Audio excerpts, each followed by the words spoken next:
Can you hear me? Hello, Dr. Martin. Yeah, I can hear you. Can you hear me? I can hear you a little bit. Can you talk a little louder? Well, I got the mic here closer. Testing, testing, 1, 2, 3. Okay, that's a little better. Thank you so much I'll for put my joining us. headphone. We're Maybe. doing intros right now. Warren, maybe if you plug in your headset, I feel like a school teacher with this in my lap. Yeah, do I sound We better have now everybody with the online headsets today. We're on? excited. Dr. Martin, I'm going to need you to come in just a little bit louder for me. I can't. I don't know what else to do. I'm right in front of my microphone. I mean, it's right in Okay. front of my face. And I I'm put on my going to, headphones. let's see if I can adjust.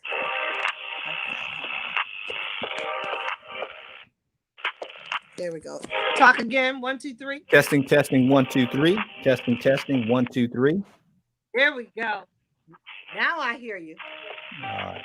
Okay, so we are going to get started today with IITG Season Sister Speak. I'm your girl, Victorianne Russell Walton. I don't know why I look so pale on the screen, but I'll take today. I woke up this morning feeling great in this beautiful neighborhood. Today, our guests are, of course, we have Warren Green, our nutritionist and holistic expert, but we also have Dr. Joe Martin in the house.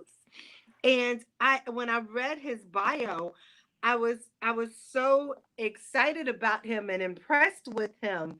Um, he is a founder and creator of Real Men Connect. So, as I always say, when this broadcast is over, I want you to share it. I want you to pull people in. I want you to make sure everyone in your community listens to these messages. I have to brag a little bit. We're 3,000 strong as of last week, and I'm very happy. But my community network is what, 15,000? So I need the rest of you guys to come in and share and also ask questions even after the fact that our show has gone off. And you can also connect with Dr. Joe Martin. So I'm Victorianne Russell Walton, and you are listening to Seasoned Sister Speak. Today we have Dr. Joe Martin. He's an award winning international speaker, author, educator, and certified man builder. He's authored or co authored 9 books. Oh my gosh, I read that too. And he's also the host of Real Men Connect, which is one of the top rated podcasts on iTunes for Christian men with more than 1.5 downloads in 136 countries. So, the first thing we want to do is say thank you for agreeing to come on and be a part of our talk blog. And the second thing we want to do is allow you to introduce yourself and to give us whatever connection information you want us to have about you. So without further ado, Dr. Joe Martin. Well, thank you for having me on the show. I really appreciate it. I'm hoping they can hear me clearly because I know we were having a little bit of technical We can. difficulties. All right. But Yes. yeah, as far as the best way to reach out to me, you mentioned our name, Real Men Connect, Real Men Connect. That's REALMEN for men, connect, CONNECT.com. That's the best way to connect with us. We also share free gifts with people who, when I do shows and they want to find out more about some of the tools and resources that we offer. We also have a site that's rmcfree.com, rmcfree FREE.com. So that's Real Men Connect with initials.com. But Real Men Connect, if you want to contact me personally and directly, just go to realmenconnect.com. That's our handle. But I know we're going to get into the interview or whatever you want me to share with you. But I will tell you that basically my story and about Real Men Connect is my story is I went from rags to riches to ruin to redemption is pretty much my story. And that's why I work with men, because I'm helping them kind of rewrite their comeback story, or maybe help in a way that they never have to write a comeback story like I had to write, or should I say God had to rewrite because of my own disobedience. But that's what we're trying to do with men. So we help real men connect because we realize a man is only as strong as his team. That's so very true. And you know, a man is only as strong as the woman he has standing beside him, not behind him, but beside him. So I again, when I read your bio, Dr. Martin, you know, I at a time like this, when we are seeing our men attacked on every level, spiritually, emotionally, mentally, financially, we're trying to understand the balance of supporting and making sure that the men in the community know we're behind them. So I sent you a list of questions, but I know we're going to go off a little bit. You've told us why you got into this field and what motivated you. So how do you address the community with your concerns? I mean, when a man, um, when you said, when a man gets it, everyone wins. The wives Yes. win, the children win. Let's talk about that. Hmm. And basically, I think that's a great way to summarize it. When a man gets it, everyone wins. If all you got to do is think about it, as much as support as we need, if you look at what's going on in most people's lives, I'm talking about whether they married or single or whatever, or you see what's going on in America or even in this country. If you dig enough, if you Mhm. dig deeper enough, I can almost guarantee you that when you get to the root of the problem, it is going to be a man-related issue. And let me Yeah. explain what I mean by that. I'm not trying to say we're we got to be blamed for everything, but Hmm. typically what happens when it comes to men is that we have been wounded and we've had a lot of issues, and because of the Mm. woundedness that we feel and we have, we tend to that tends to spill into our relationships, not just with women, but on our jobs with other men. That's why you say, well, how come men don't open up? We don't connect emotionally because we're wounded. And Yeah. if you go back, if and I don't know who's listening to the call, but if you keep digging enough, you'll probably find out, man, I was wounded by a man. It could have been my Mm. father, my stepfather, somewhere along the line. I'll tell you probably 8 times out of 10, it was a man issue. Wow. So I'm not saying that we're the answer to Wow. everything, but if you go back and look, and I give an example, this is kind of funny. Like I always ask, Uh-huh. especially when I talk to people, whether it's male or female, I'll say this when they tell me they're going through struggle. I say, "Who's your daddy?" That's the first question I ask. Oh wow. Who's your daddy? Wow. They're like, "What? What?" Wow. Now I'm not talking about God the Father. I'm talking about no. Tell me Mhm. about the man in your life. Well, Joe, I'm talking Yeah. about this. No, I want to go way back to the beginning. Tell me the first, who's the man in your life? He doesn't have to be your biological dad, but tell me Right. who fathered you, or should I say, didn't Mm. father you? How did they Wow. father you? What do you think of men when you think of that man? See, that's what I'm talking about. If you go deep Wow. enough, you're going to find out, whoa, wait a minute. I never thought about it that way. And I'll give you another example. I remember I used to work in education. I was in education for over 20 something years. So you can imagine dealing with kids and their anger issues. And I remember they talked about a Right. person who had shot up a school. You hear it all the time about these people walking to school and they're Right. shooting kids and everything. And I remember when I first heard about it, they said, Joe, did you hear about the shooting that happened and such and such? I said, I have a question. Who's their dad? That's the first question I asked. Wow. They say, what? I said, now, I don't know this person, don't know the details of what happened, but tell me about his childhood. Who was his dad? And guess what I found out? 9 times out of 10, Wow. his dad wasn't there, disconnect with the dad, emotionally detached, abused by the dad, something that the father did. And so that's when I say that when a man gets it, everybody wins. If you want to turn this country around, turn anything around, fix the man first. And if you fix the man, you're going to fix that Wow. marriage. You fix that marriage, you're going to fix that family. You fix that family, you're going to fix that community. You fix that community, you're going to turn around that city. You turn around that city, you're going to turn around that state and change that country. To me, it starts with the man. It's amazing that you said that because last year on my show, I had a similar topic, and I asked the question to the community: when other races, when their sons reach adulthood, they know it because there's a celebration. There's Call it a rites of bar mitzvah. passage. Yeah, rites There's of a right. passage. Hmm. We don't have that. So to me, it's like, how do we educate our men that they are now, men. I mean, I know when you turn 18, when you turn 21, legally you're a man, but where's our celebration of manhood? Do you think that would make a difference? Because I know over in Africa, there's a celebration of manhood. And to me, it's like we've disconnected from that. So maybe we should find a way to reconnect to the roots so that we can celebrate the manhood, and maybe that would give them a sense of pride and ownership and belonging. Yeah, What do you absolutely. think? I think that's a great place to start. And I'm gonna even start there and go even further than that. The reason why those rituals work, and you mentioned the bar mitzvah, you mentioned in Africa, you notice that it's not just one man giving him a rite of passage. There's other men Right. involved It's around the it. That's why I village. said, It's yeah, the it's a village. whole community, it's a village. And so that's why I say a man is only as strong as his team, his village, his community. And so, yeah, it starts with that. And the way we can do that as men is that we specifically as dads, and you don't even have to be somebody else's dad, just step in to say, hey, we need to commemorate this moment of because we Yeah. have to, what we have to do is help them define what manhood is. And the reason why we Yeah. struggle as quote as men, because we've allowed society to dictate what we think a man is. And I often said this, Vicky, that we as Mm. man, we're taught to learn how to define manhood through what I call the Asians. A man is a man based The on Asian. his, yeah, the Asians. A man is based on his education. How many degrees does he have? What school did he go to? True.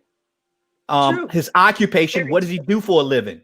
A woman out there listening true. to this right now, the fact that they see doctor on my name is going to perceive me differently. I still cannot be a man just because I got doctor on my name. So they're looking at education, Ooh, they're looking at I like that. occupation. Also, if he has a good job, he must make good compensation. That's another Asian we define. How much money does he make? We define it All these also by all these reputation. shines. All these Asians by reputation. How many people know? How many followers does he have? How popular is he? How famous is he? So he must be a great man if everybody knows who he is. And also through intimidation, how much power can he exert? How many people fear him? How many people can he control? How strong, how much influence does he have over other people? And all those Asians we've allowed to dominate our lives. And now we get our bravado and our manhood identity through those. And that's not what a man is. It's not. And It's not what you do. it's It's not how sad. much you earn. No, no. And also, Dr. Martin, we also teach our young men at an early age, to take their emotions out. We tell them, don't you cry, be a man. Real Mhm. men don't cry. When my son went to get his shots, the nurse said, all right, you got to be a man, don't cry. And I said, he's not a man, he's a boy. And if Right. he needs to cry, mommy's not right here, daddy's right here, he can cry. That's always bothered me, because to me, it's like you're teaching him to take their emotions out. And he needs to have emotions. He needs to know it's okay to cry. He needs to know it's okay to scream. He needs to know it's okay to yell. I don't want him emotionless, so that when things happen, he doesn't know how to deal with it. So can we touch on that just a little bit? We need to stop telling these babies, don't you cry and be a man. He's not a man yet. They're babies. So can Now, they here, have their moment to be a baby? yeah, I can tell you now. The thing is, what you said is right. And now here's you wait for it now. He needs to hear that from a Uh-oh. man, not from Oh, you. yeah. Okay. Not for me. See, Uh-oh. Okay. he can't now. It's good Oh, because your mama. That's what my mama told me to say. right. And what is, but and it's good and that's great. That's right, baby. Mm-hmm. You're a boy and it's all right to cry. It's all right to show emotions. Jesus wept. You can cry, but I but he like that. needs to Jesus hear wept. that. But he needs to hear that from a man. It's different coming from you than coming from me. Because when I Yeah. put my arm around my son's shoulder after he's shedding a tear, baby, it's all right, man. Dude, it's okay. It's all right. Just because you cry don't make you a punk. Right. It makes you human. And guess what? The So it greatest needs man to come alive, from Jesus dad. Christ. Yeah, the greatest person alive cried. It was Jesus.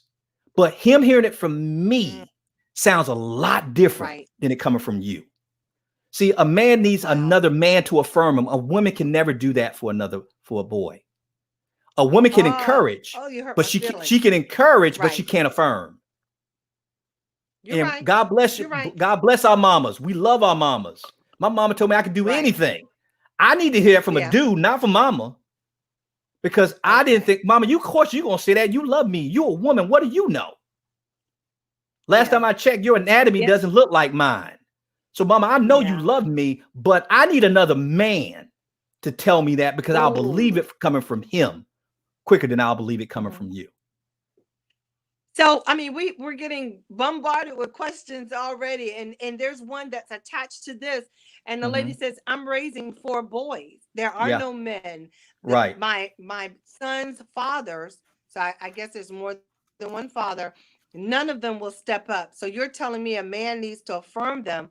What if there are no positive men other than the street corner guys? Who affirms him? Well, I grew up in Good the question. projects. I grew up in the project. Yeah, that's a great question. I grew up in the projects in Miami in a Mhm. place called Liberty City. And I always say this, that there were thousands of males in our neighborhood, but I didn't see one man. Oh, Now you say, what? Yeah. I They said, how like can there be that. thousands of males and not one man? You're a male by birth, but you're a man I by understand choice. that. And so Yeah. what I Yeah. saw were not good role models. Where there are not examples. So for this woman, I could relate because my mom was a single mom. She had me at the age of 16. And there were no males. And the only male that did step in my life sexually abused me as a child because that's the only Wow. my mom trusted. But so what do when the biological dad is not there? He doesn't need necessarily a dad. He needs a man because you can have fathers who Okay. are living in the home and I was still not about to be say, attached to their kids. So here's what you do if this is what right. I would do if I was a single mom, because I do this now as a dude. What you do is no, if you were unemployed right now and they're not hiring and they're not looking, you can't find a job. What do you say? I'm not going to look for a job anymore because they're just not hiring. So I'm going to let my family Right. starve and we just not going to eat. You would, now I know how you mamas are. Y'all will Huh. look until We make a way out of no way. you make a We make way a out way of out no of way no way. to find you. And you Yes, say, we I'm going to do. find you a job. I don't care how long it Oh takes. yeah. My baby's going to eat. So you got to look at, Yeah. that's why I We're say going. you look for a man for your sons the way you would be looking for a Mhm. job. I said, because here's the Wow. thing. I don't see any positive word amount. You mean none? You listen to this podcast or this interview right now. Guess what? Here's my email Mhm. address. realmenconnect@gmail.com. You just found one. You got to There we look. go. You got to ask. Yeah. We have not because we ask Yeah. not. Because what we're doing is we're We looking at our don't. circumstances, but not every male is a bad male. He just hasn't been trained to That's be a true. man yet. So we got to look because, That's true. like you said, our men are getting beat up all over the place by society, beat down They by society. are. But there are some great men out there who don't think they're capable of being a positive role model until you affirm them and say, you know what? I'll give you an example. If I was a single mom, this is what I would do because I'm only thing that makes me different. I'm a man, but I could easily be a female. And I would say this. I look when I go to restaurants, to the mall, out in the public, you know what I do? I look for men who are with their wives and with children. And I watch and I observe. You know how we like watching people. I watch and I observe. Uh-huh. I go to church, I'm looking at that man with his wife and his kids, and they're reading their Bible. And guess what I do? I go up and say, hey, sir, Mr. I see Warren's on the call. I say, Warren, hey, Warren, how you doing? My name is Yes. Joe Martin. Nice to meet you. You seem to be such a marvelous husband. I see you coming to church every week, or I've seen you in this mall a couple of times, and you're always with your daughter. You're always with your son. Hey, man, I have no idea how to be what I need to be for my son. Could I take you out for a cup of coffee? Could I give you a call? Could I email you to Wow. ask you some questions? Could I have you, Yeah. could I have my son write down some questions for you that maybe you can answer for him? It's called being intentional. You make that connection. But Dr. Martin, let me tell you something. Pride will have you lost, hungry, and There you go. homeless. There it So is. we have a generation that does not want to ask for help. Right. Even though mothers know they need someone in the house to help them with Day, because Day is off the chain. Day Mm-hmm. out here robbing, Day is stealing, Mm-hmm. only because he sees his mama struggling. Like Right. one little boy said, I stole those sneakers because I knew my mama couldn't afford to get me any more shoes, and I didn't want to ask her because we're already struggling.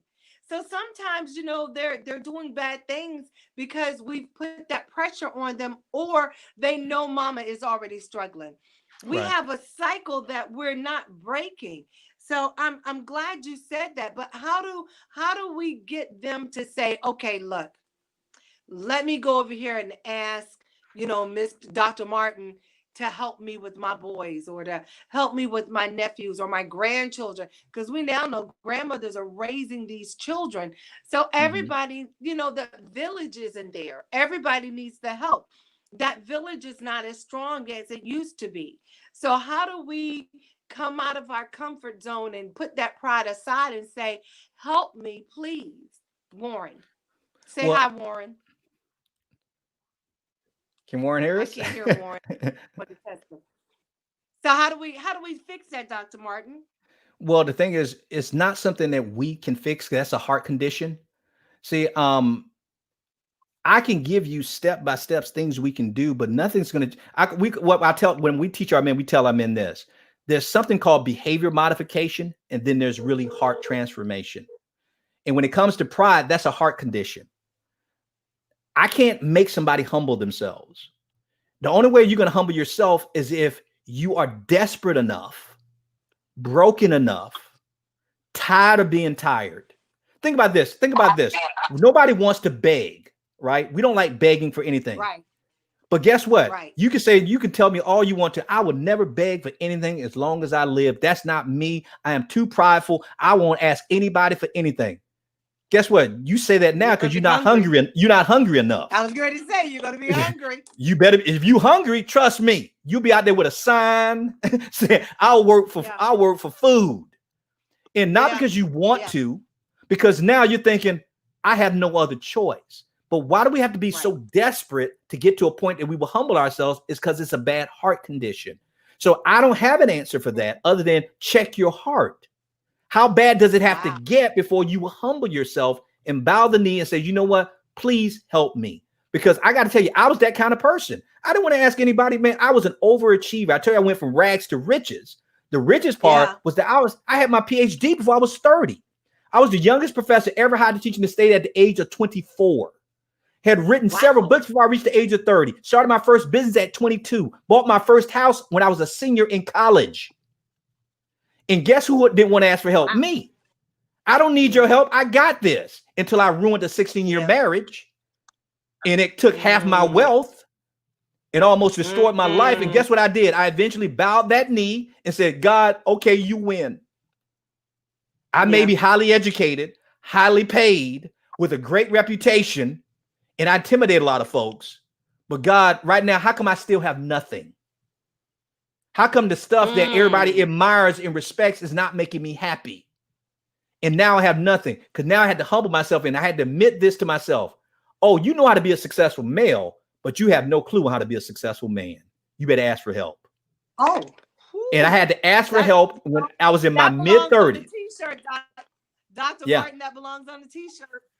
And it wasn't until I humbled myself and asked for that help that changed my life. And that's Yeah. why I'm doing what I do now with men, because one guy I humbled myself and I asked him, the words I said to him exactly was this, with tears in my eyes. You're talking about Mr. Prideful. I won't ask anybody for help. I got this. Look how smart I am and how many degrees I have.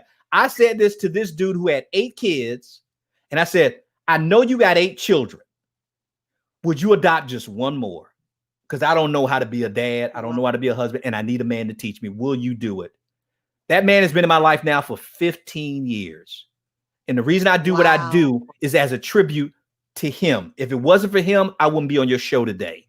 And now I got multiple men like that in my life now, because I realized, look what happened when I opened up my mouth. Look what happened when I humbled myself. Yeah. Oh my goodness. Yeah. All this Yeah. help came rushing in. Oh my Mhm. goodness. If I humble myself, if I ask God and say, God, I need help, he will actually help me. And so we got to Yeah. humble ourselves. So I can't make anybody go through that. They got to get to a heart place where they say, you know what? I have no choice but to ask. I love it. And again, that's a hard thing, not just for men, for a lot of us to do. Oh yeah. But in the day and time that we're dealing with right now, we have to open up our mouths and open up our hands, and we're not talking about begging every week. We're talking about guidance and Right. inspiration and empowerment. Absolutely. That's Yes. that's what we're talking about today. You're listening to IITG Season Sister Speak. Our guest today is Dr. Joe Martin, who is feeding us some good food today.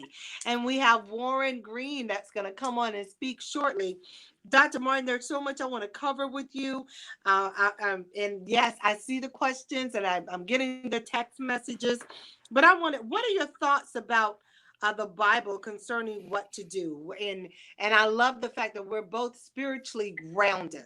But what does the Hmm. Bible say? Well, as far as the Bible gives us a mandate as men, how we are to love our wives as Christ loved the church. He gave himself up for her.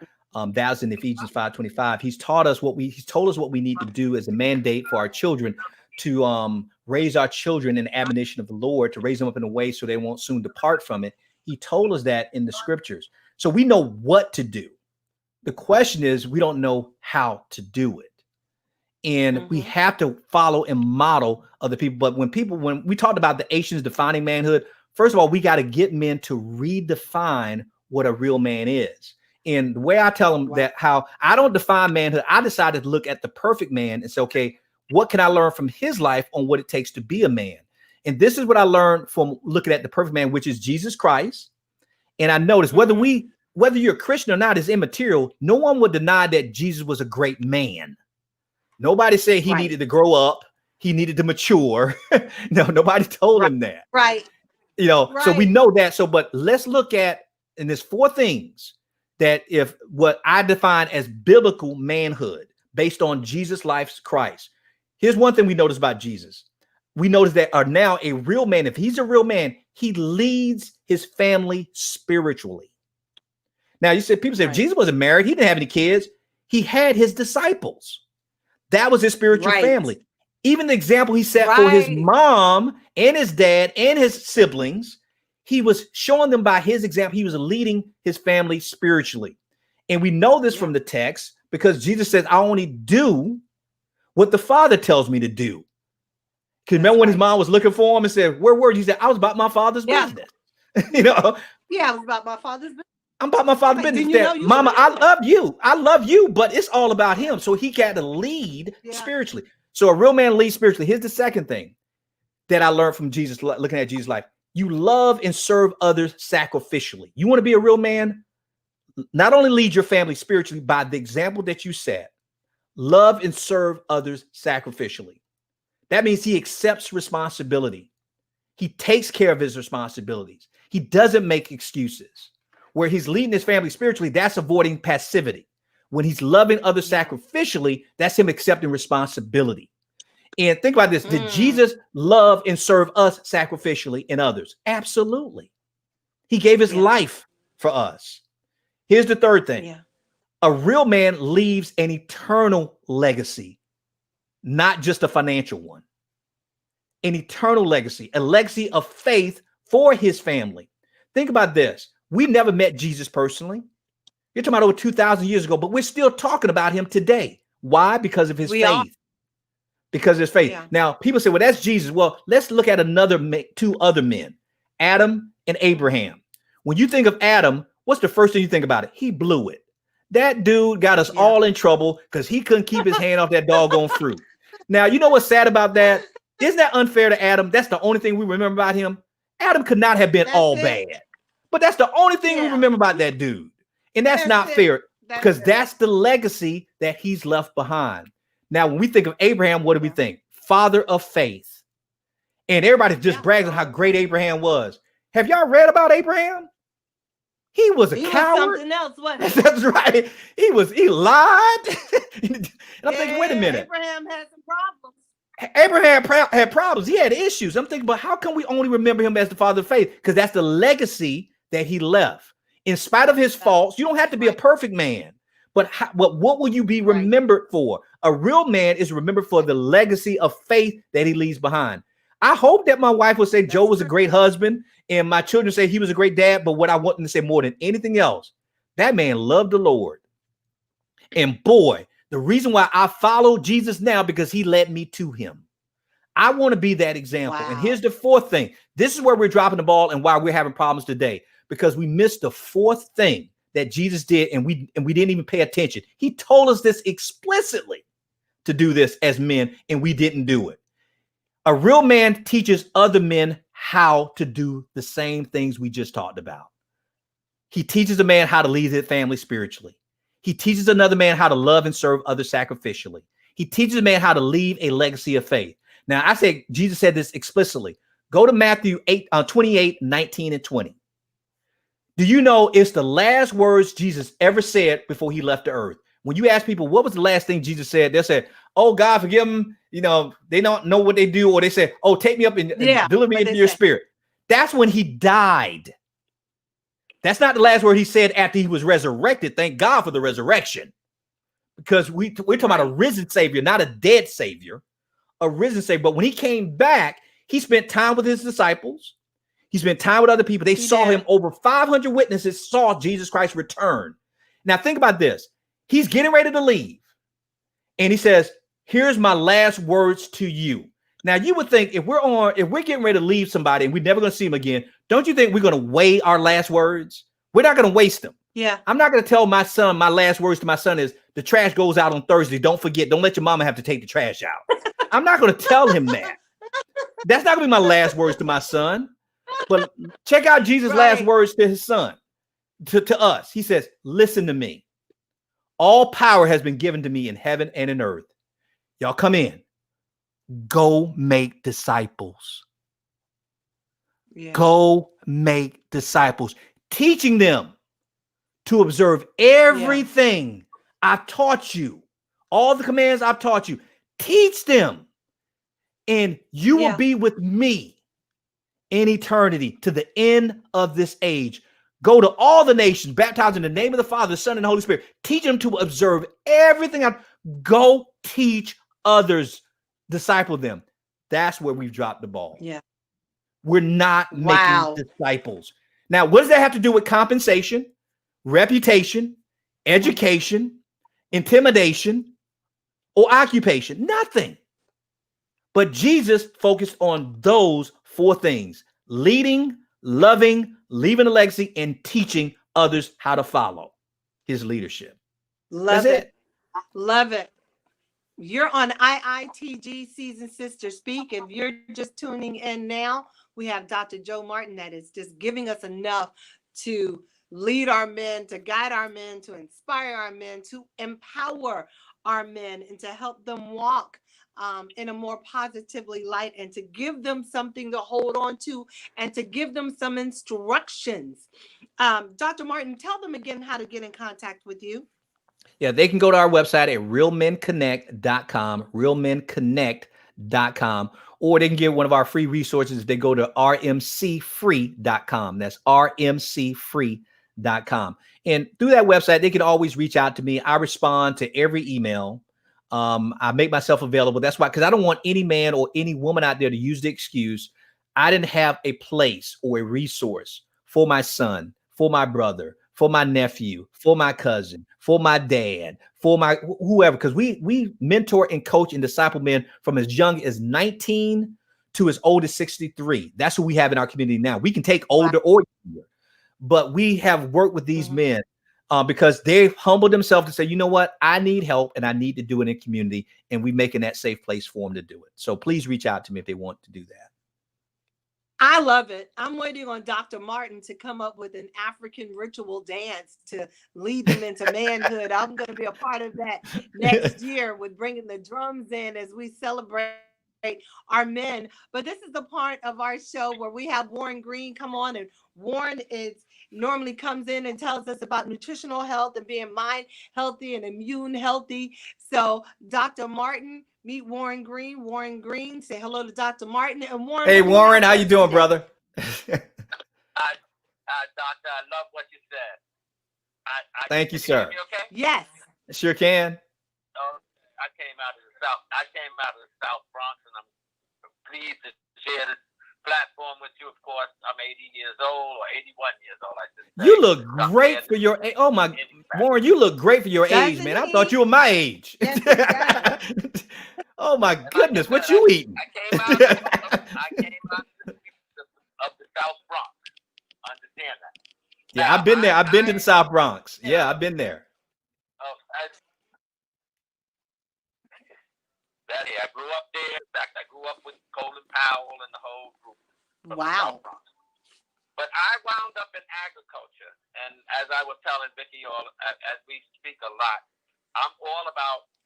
In fact, we came here. We were brought here for our agriculture knowledge. The black farmers are some of the best in the world, all the best in the world. George Washington Carver proved that. Now, somehow or another, through federal policies and so forth and so on, we got removed from agriculture, which is what we do. Mm-hmm. We don't feed ourselves anymore. We got young men who aren't even considering growing our own food, and that's what we're going to really have to do. Because now we're in a situation where we have a virus that can't be cured. They have no medication, and there's not going to be any vaccine anytime soon for us.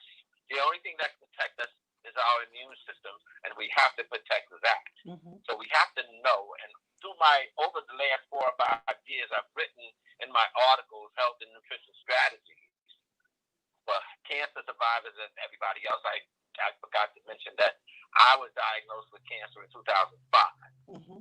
and I've never been in remission. Everything is being managed, so it's all about what you put in your body. I don't want to put toxic, and so this government oversees everything that is in the air and in your food, anything. So we have situations here now that we have to really protect ourselves, because everything that we do, it doesn't matter if we're going to be ill because of the toxic substances in our environment. Mm-hmm. And the only way to mitigate that is to start doing your own. We have to start looking at sources of food. Most of the food that we consume in this country right now is imported from another country. Yeah. We're more or less begging for food from other countries. When I was younger, and not a whole lot younger, we were the breadbasket of the world. Now we beg people to feed us. They talk about China, and most of the food and most of everything we consume is from China. That's amazing. So now we're irritating them. I don't know how to manage that, because if they're not feeding us, how do we eat? And that's everybody, not so getting to African Americans. I don't know what our dilemma is. Very, very scary. Mm-hmm.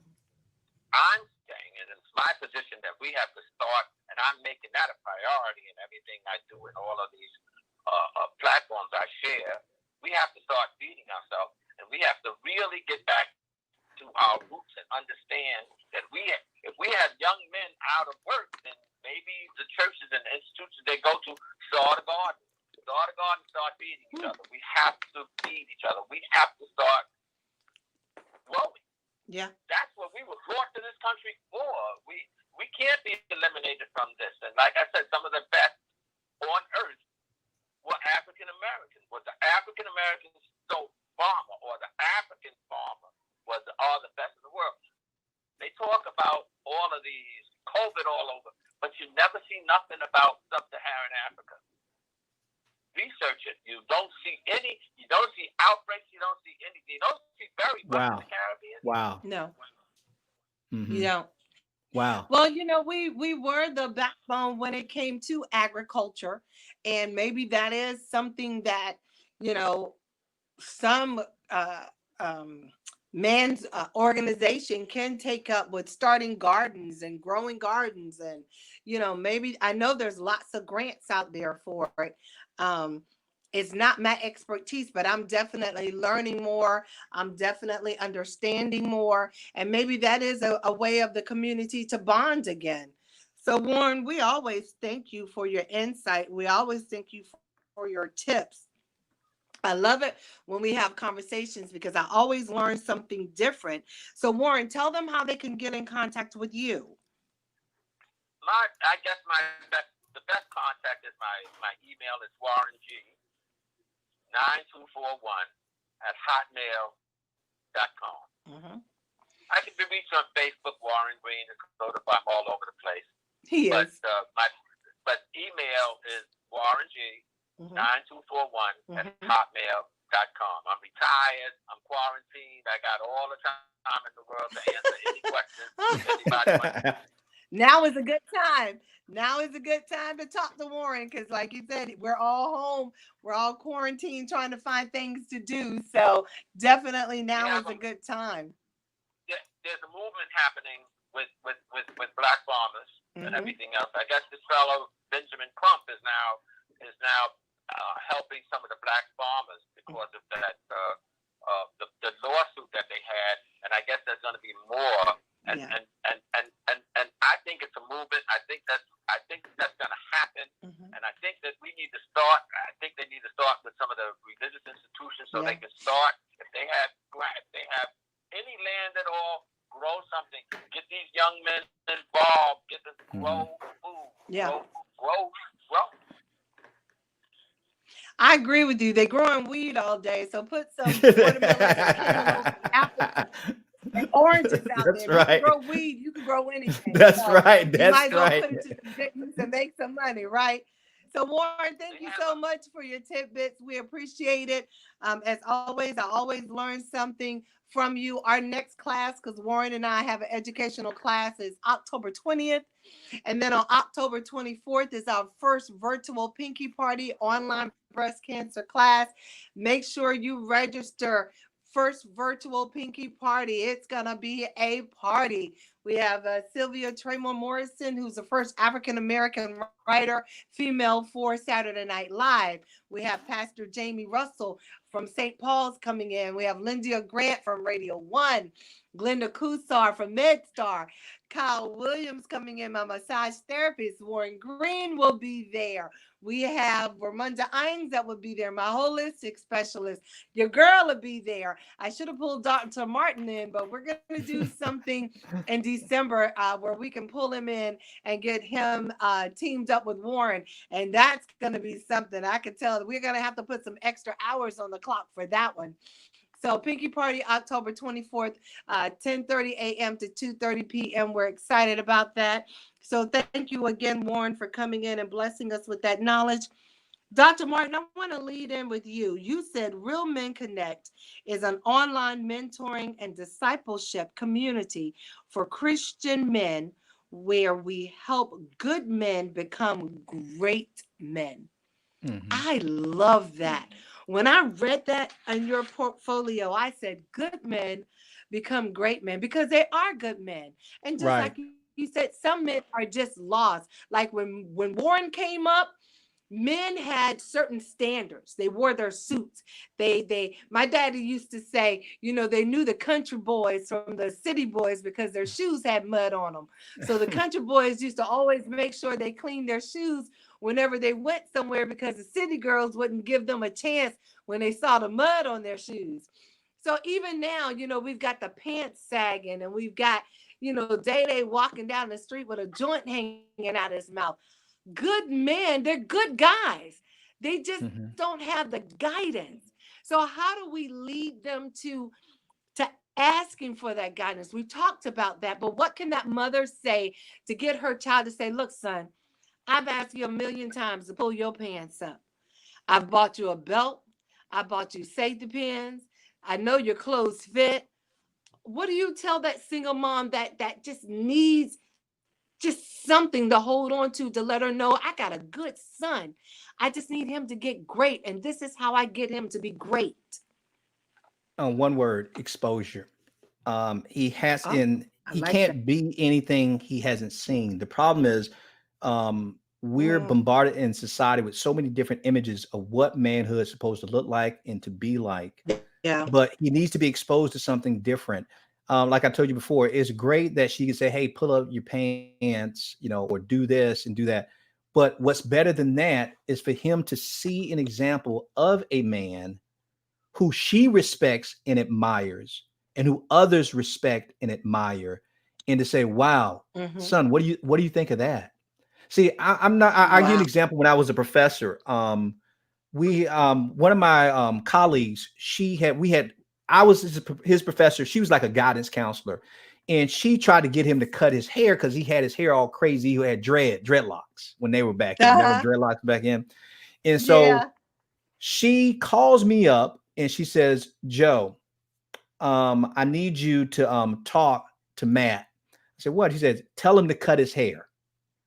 I'm like, why I want Matt to cut his hair? She says, Joe, he can't find a job, dressed like that. He's a black male. How he's going to walk into corporate? He's majoring in engineering. Okay. She said, how are you going to find a job as an engineer looking like that? I said, you don't get it. And this is what moms need to hear. I told her, I love you, but you can't, me telling him is not going to change his mind. She said, but Joe, he looks up to you. He'll respect you. I said, I get that, but I can't make him do something that he doesn't want to do. You got to get him to convince himself. And so I got off the phone with her. She was all upset because she thought, Joe, I don't understand why you won't help him. I said, I'm sorry, but I'm not going to tell him to cut his hair. I get a knock on the door less than 15 minutes later. It's Matt at my door. It said, Miss Wiley told me you're going to tell me to cut my hair. I'm like, I didn't tell Miss Wiley that. He said, I know, that's why she sent me over there. He said, you need to go see Dr. Martin. He's going to tell you to cut your hair. I said, I didn't ask Miss Wiley to send you over here to cut you. I said, I don't care what you do with your hair. And he looked at me and said, you don't? Wow. I said, that's your choice what you want to do with your hair. He said, I'm so glad you said that, Dr. Martin, because I'm tired of my mama and Miss Wiley and all these people telling me to cut my hair. This is how I express myself as a man. This teenager. This is how I express myself as a man. Yeah. I said, oh man, I ain't with that. I said, I ain't gonna tell you what to do. He said, I'm so glad. Thank you for that. I said, and he said, I'm getting ready to leave. Then I said, you didn't ask for me? I said, no. He said, I'm getting ready to leave. I said, wait a minute. Before you go though, can I ask you a question? This is a man teaching moment. I said, can I ask you? Because he does respect me. Are you follow me? Right. But I'm not going to earn his respect telling him what he shouldn't or can't do. As a man and discipling him, I got to get him to think. So I looked at Matt. I said, Matt, before you leave though, I get it. I said, and I'll be mad at Ms. Wiley. She told me to cut my hair too. I said, but let me ask you this. I said, what are you majoring in? I know what he's majoring in. What are you majoring in? He said, I'm majoring in engineering. I said, all right, what kind of engineer do you plan to be? He said, I'm going to be a mechanical engineer. I said, what do you plan to do with that degree? He said, man, I'm going to design cars. I said, you're going to be designing cars and cars that they haven't seen before. I'm going to come up with these nice designs for cars. I said, well, let me ask you this. Do you plan to be good at that or you plan to suck at it? That's what I asked him, right? He says, He said, I plan to be good. I said, good? He said, Dr. Martin, you got to understand, I'm going to be the best. I'm going to be in the top. He said, I'm being one of the top designers in the country, man. They're going to pay me a bank to design cars, man. I'm going to be, how he's bragging on himself, how good he's going to be. Every kid thinks he's going to be great. Right. And so, but Matt's a good kid, but he ain't great yet. He wants to be great. Right. And I said, man, so that's great. That's awesome. I said, but Matt, let me ask you this then. You really believe that's going to happen, that you're going to be that kind of man? He says, yeah. I said, let me ask you this. How would the person you like to be in the future, what would they think about your hair today? And I got quiet. I said, listen to me, Matt. I said, listen to me. That guy who you're seeing in that corner office, that high demand person who everybody's reaching out to you, that person, I believe you're going to be that great man. What would that great man say to you about your hair today? Ooh. Would you have that? And then he stopped and he got quiet. I said, you don't have to answer that question to me now. I just want you to think about it. Have a nice day, man. I'll see you tomorrow in class. And I let him go. Very good, Dr. Martin. About 2 days later, I get a call from Miss Wiley. Joe, thank you so much. Thank you. I said, for what? She said, for telling Matt to cut his hair. Have you seen him? He looks like a new young man. He is so handsome now. I'm so glad you told him to cut his hair. Vicky, did I tell that boy to cut his hair? I ain't tell him to cut. I ain't tell that fool to cut his hair. You led by example. I led by example. You're looking at me in this position, and look where I'm at. Yeah. You want to be in a position where you're respected like that. What would the person you like to become say to the person you are today? Forget Miss Wiley. Forget your mama. Forget me. What would that man say? Yeah. And I saw Matt, and that dude looked like a new human being when I saw him. But I did not tell him to cut his hair. But I did not. But you catch this. I did not tell him. Yeah. Yeah. No, you led him. And that's what we need. You know, a lot of these teenagers, they're at a crossroads. And it's like they have the streets telling them, man, we love you. We got you. Come on over here with us. And then you have, you know, one or two guys saying, man, do the right thing. They're not consistent, but every now and then they see him say, man, you're doing the right thing. You're getting good grades. You listening to your mama. So some of these kids are at this crossroads, and it's like, do I go left? Do I go right? And they don't have that. It's like the devil on this ear and the angel on this ear. They don't have enough of the angels saying, you're okay, you're going to make it. You know, they hear the streets. And like you said, the videos. Oh, my gosh. Pull your pants up in these videos. Cut your hair.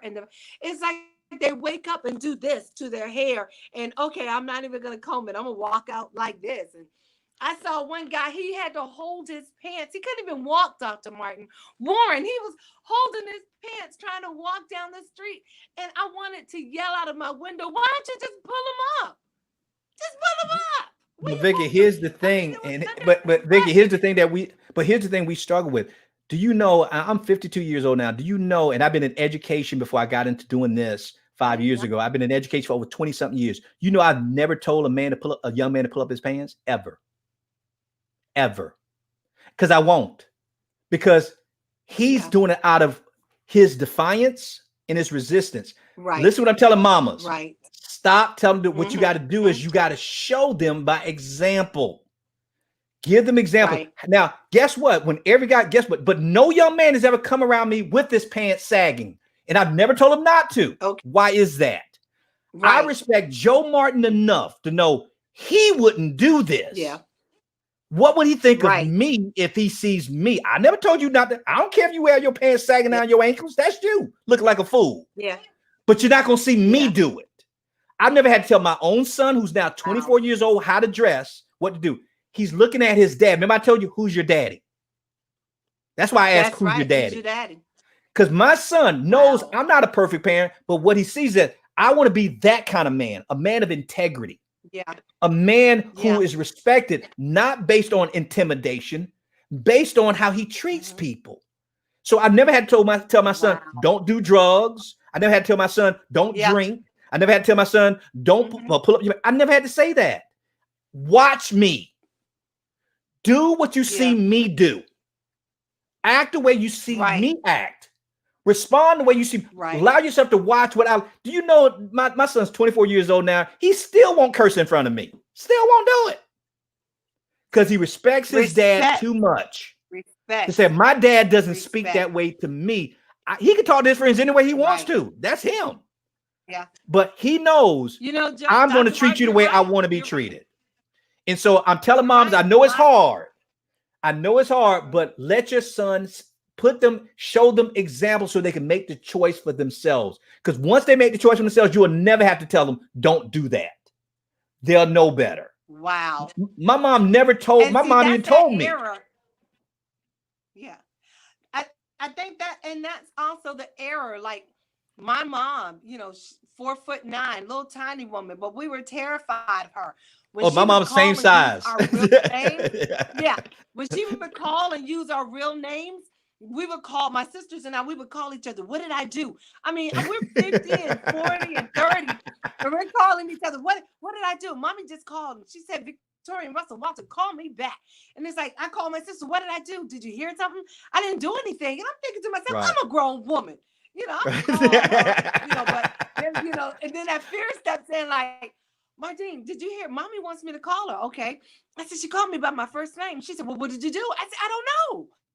You know, and it's funny because, and I'm pretty sure Warren, you know, he grew up with, again, that respect in the community was there. Yes, ma'am. No, ma'am. Yes, sir. Help you with your groceries, sir. We didn't fear each other. We weren't concerned about each other hurting us. There was a love that was there in the community. You felt it. You smelt it.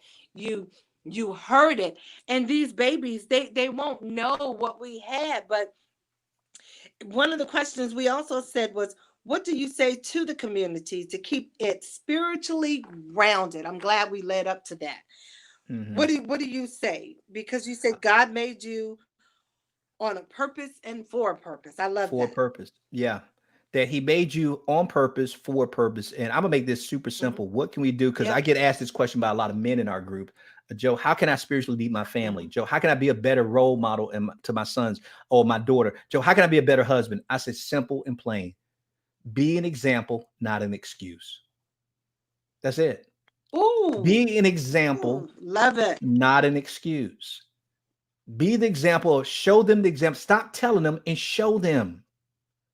See, and outside of my organization, my wife and I, we work with boys in our community who are middle school to high school age, and we take them through this thing called a boot camp. Talking about rites, we do have a rites of passage, and now we don't have the African dancing in it, Vicky, but we do have a rites of passage for boys. But we only do it here locally. We only do it here Okay. locally, and we do it with about 6 to 12 kids, and we take them for 6 weeks, and they do life with us, me and my wife and our family, so they can see a marriage. They can see a father with his children, with my son and my daughter. Now my son and daughter are off to college now, but they get to see that. And one of the boys asked me this. He was only 12 years old. He says, Dr. Joe, he says, I don't have a dad, because that's the only way they can get in the program if they don't have fathers, right? He said, my dad is not in my life. He says, Okay. but I want to be a good dad, but how can I be a good dad without knowing what a dad looks like? That's what he asked me, right? Exactly. And I said, here's my, now he's only 12, ask me this. I say, here's what I tell you, be an example, not an excuse. He says, Dr. Joe, what do you mean by that? I said, here's an example. I said, you guys have been with her, at that time it was about week 4. I said, every week I have you guys have your mom fill out an emotional report card, not an academic report card, an emotional report card about, are they living up to their responsibilities at home? Are they doing their chores? Are they being respectful to mom? How they doing this? How they responding to their teachers? And I said, your mom's write a report to me, right? How you guys do? Because I can see y'all coming in like, oh boy, what are you gonna say now that my mama wrote that? I said, now, over the last 4 weeks, you see me around my wife. You see me around my son and my daughter. You see me around strangers who come into our fitness studio. My wife runs a fitness studio. I said, am I respectful? They say, yes, sir.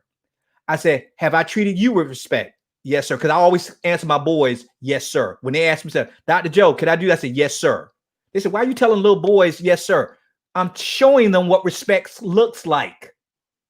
I don't care that they're only 12, they're 7. Well, I taught first graders. I used to always address my little boys in first grade, yes, sir, when they asked me a question, and they responded, yes, sir, back to me. So I said, now, you guys say respect to my wife, respect to my kids. You say I handle this. I said, now, and I've gotten on you when your mom told me stuff about you. I said, do you guys do exactly what I tell you to do every time you go back home to your mom? They said, no, sir. I said, but here's you asking, what it take to be a good dad? A good dad leads by example, even when nobody else will follow. I said, because even though you're not doing everything I'm saying, have I stopped being respectful? They said, no, sir. Have I stopped loving my wife in front of you? They said, no, sir. Have I stopped being loving to my kids? No, I said, even if you won't follow me, I'm still going to lead. Whether you choose to follow, that's between you and God. My responsibility is to lead. Be an example, not an excuse. We need to do that in our communities. We need to do that in our homes. We need to do that on our jobs. Stop telling me about the Bible. Be an example of the Bible. I want to read you, not your Bible. Exactly. What is your life saying? What are your relationships like? How are you with your responsibilities on your job? Right. Are you on time? Are you doing your job with excellence? Don't tell me how to do mine. Show me how you doing yours. Right. And so when we get it, back in Warren days, and back when Warren, and back when even with our generation, Vicky, we just learned, we knew we had to respect adults. Man, kids don't have to respect us now. Right. They can get rich without us. They got to get YouTube famous. They'll make money without us now. Exactly. We'll end up managing the children. That's right. Managing the children. So I love that. So Talk Vlog is about to end. This is IITG with Seasoned Sister Speak, your host, Victorianne Russell Walton. You can always reach us at 301-683-8690. Our guest today was Dr.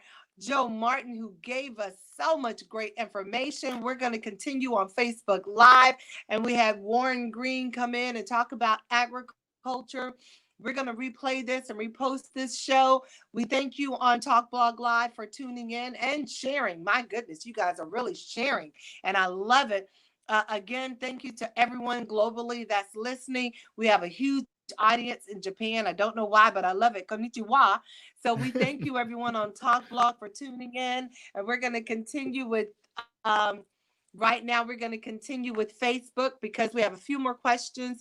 And then I hate to say it, the show will be over with. We have Dr. Joe Martin on the call with us today. And Joe Martin is the founder and creator of Real Men Connect. And you can always reach out to him at realmenconnect.com. We'll also put his information up on our Facebook page. And Warren Green you can both find them both by their names actually on Facebook. But you will also find them. We'll put their information up today. So thank you everyone on TalkBlog for listening. Your time is up now, so we'll connect with you next week. But let's keep it going with Facebook, IG, Twitter, LinkedIn, and all the other social medias we have connected right now. So Dr. Martin, I want you to give the people whatever you need to give them. Leave with them with something that they can hold on to. Talk to the people. I would speak because my heart is really being pulled towards the single moms out there, because my heart breaks for them, because my mom had to deal with being a teenage parent at 17 with 2 children, no dad, no mom in her life. Her dad passed away, and she had no man in her life helping her raise 2 kids. And so my heart is for the single mom out there. And this is what I would tell the single mom is help your children, whether it's your girl or your boy, it doesn't matter. Help them find their true identity in Christ, in something bigger than them, not in what the world has to offer. And if you can't remember, tell them this. If you can't tell them anything, tell them these 2 things and remind them constantly that they're more powerful than they think they are. And they're more valuable to God than they'll ever know. They're powerful and they're valuable. Wow. because God said so. Regardless of what the society says, regardless of what we think as parents, you're more powerful than you think, and you're more valuable to God than you'll ever know, baby. And if you trust and believe in those 2 things, with or without us, you're going to be okay. That's what I would tell them, to make sure they continue to communicate that message to their kids, because that's what my mom, she passed away last year, communicated to me. Wow. It's something how you never know what will resonate with the child. You never know what will sink into their spirit. My mother, I was very hyper. Oh my gosh, I was that child up at 3:00 in the morning, drawing and talking and coloring. And, everybody else is sound asleep. My mom just finally figured, just let her stay up. And I still got up for school. I was just hyper. And one day I was in the garage and I took the television apart. And my dad, I was on punishment, one of my many punishments in the garage. And my mom said, "Oh, she's too quiet." Something about a child being quiet. So my dad came and checked on me, and I had taken the TV apart. And my father called my mother to the door. "Daisy, come and look at what this girl has done." And I had it all laid out because I seen Daddy do it. I seen you do what you see. So I looked at my mom and I looked at my dad and I looked at my mom and I said, "Mommy, I can fix it. I can." And my mother said, "I believe you can." And then when my dad walked out the door, she said, "And I hope you can." So, that just did something to me, because it's like, Mommy believes in me. And guess what I did? I fixed it. Because I imitated and I watched and I remembered what Daddy did when he fixed the other TV. And because my mom looked at me and she said, "You can do it. You can do anything." She could have easily said, "I'm going to tear your behind up. I'm not going to spank you in front of your daddy, but I'm going to get you. Why would you do that?" I mean, she could have really ripped into me and just tore my spirit apart, but she didn't. She said, "You can do it." She said, "I believed in you." And because of that, I went on to do all kinds of stuff. I ran track, I played football. I am who I am today because of my mom and dad, but we never know what that one thing is that will inspire or break that child. So I thank you for all that you're doing. I thank you for helping the young men, and I won't even say young men. I thank you for helping the males in the community understand that there is someone out there that can help them. There is nothing wrong with asking for help. There is a better and a brighter way. And we need to figure out what those things are, because right about now, let me tell you something, it's dangerous for anybody right now, but for some reason our babies have targets on them. So we've got to hug them a little bit more. We've got to inspire them a little bit more. We've got to love them a little bit more. And when Warren was coming up, I won't say that it was easier for him, but I will say the community had backed them up more. I'll say that. We hear the stories of the aunties and everybody coming together to make sure everybody ate. And we've got to get back to that love. So I appreciate the wisdom that we share on these talk blogs, especially with you. Dr. Joe Martin, I was so excited when you said yes. You have no idea, because I know with us sharing these videos, we're going to reach so many people. We have a platform again of almost 17,000 people. We're over 10,000 strong. We shared last week to 3,000. And this is going to go so much further. I can't wait to blast this and post this and boost this, because somebody sitting at their computer needs to hear this. They need to hear these words, and they need to know how to reach out to you, and they need to understand real men cry, real men love, real men fight, and real men ask for help. So, Dr. Joe, give them your information one more time on IITG Season Sister Speak with your host, Victorianne Russell Walton. Yes, they can reach out to me at realmenconnect.com. That's men spelled MEN connect.com. Or they can go to our site and get some of our free resources at rmcfree.com, where they can just download some of our free information that can help them out, especially for the male in their life. That's really helpful tools in there for them. Awesome. And Warren, they can reach you, of course, on Facebook. And they can also reach you. Warren, give us your email address one more time, please. That's Warren G 9241@hotmail.com. Awesome. And if I can give you a reference, sure. If you get a minute, go to Green Young Men. These are high school kids in the Bronx that has no connection with me, even though it's called Green Bronx Machine. Check them out. These kids gave 100,000 tons of food that they grew in the Bronx to needy people. Wow. That was last week. Wow. They've been cited all over the world.